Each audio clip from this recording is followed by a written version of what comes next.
అందరికీ నమస్కారం. ఉగాది పండుగ ఎప్పుడూ ఈ చైత్రమాసంలోనే ఎందుకు వస్తుంది అనే డౌట్ మీలో ఎవరికైనా వచ్చిందా?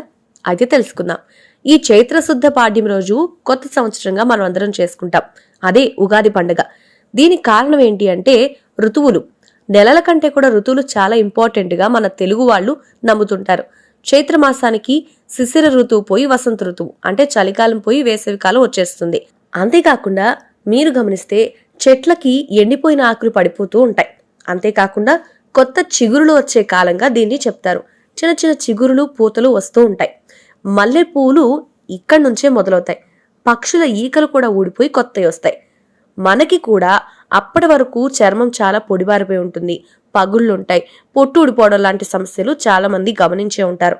ఇక ఇప్పుడు కొత్త చర్మం వస్తుంది, అది నిగనిగలాడుతూ ఉంటుంది. అయితే ఈ నెలలో చెట్లు చిగురించడం మొదలై పూత పిందెలు పళ్ళు ఇలా ప్రకృతి అంతా కూడా ఒక కొత్త ఆరంభానికి సూచనగా కనిపిస్తూ ఉంటుంది. మనకి బయట కనిపించే ప్రకృతిలోని విశేషాలే కాకుండా మన మనసులో కూడా రకరకాల ఆలోచనలు కొత్తగా వికసిస్తాయి. ఈ మార్పులన్నీ కూడా మనకి చైత్రమాసంలో కనిపిస్తాయి. అంతేకాకుండా మనం చాలా ఉల్లాసంగా ఉత్సాహంగా కూడా ఉంటాం. చలికాలంలో వర్షాకాలంలో ఉండే మత్తు మొద్దుతనం అనేవి తగ్గిపోతాయి. మీరు గమనించినట్లయితే చలికాలంలో చలి ఎక్కువగా ఉండటం వల్ల నిద్రపోవాలనిపిస్తుంది. వర్షాకాలంలో కూడా అంత యాక్టివ్గా మనం ఉండలేం. కానీ ఇప్పుడు ఈ చైత్రమాసంలో మాత్రం కొంతమేర ఉత్సాహం మనలో కనిపిస్తుంది. కొత్త ఆలోచనలకు ఇది నాంది అవుతుంది.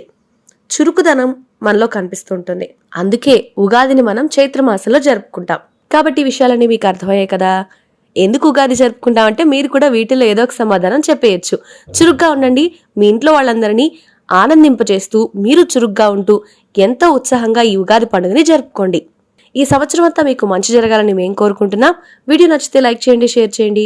ఇలాంటి మరిన్ని వీడియోల కోసం మా ఛానల్ని సబ్స్క్రైబ్ చేసుకోండి. వేరే వాళ్ళ చేత కూడా సబ్స్క్రైబ్ చేయించండి. Thanks for watching.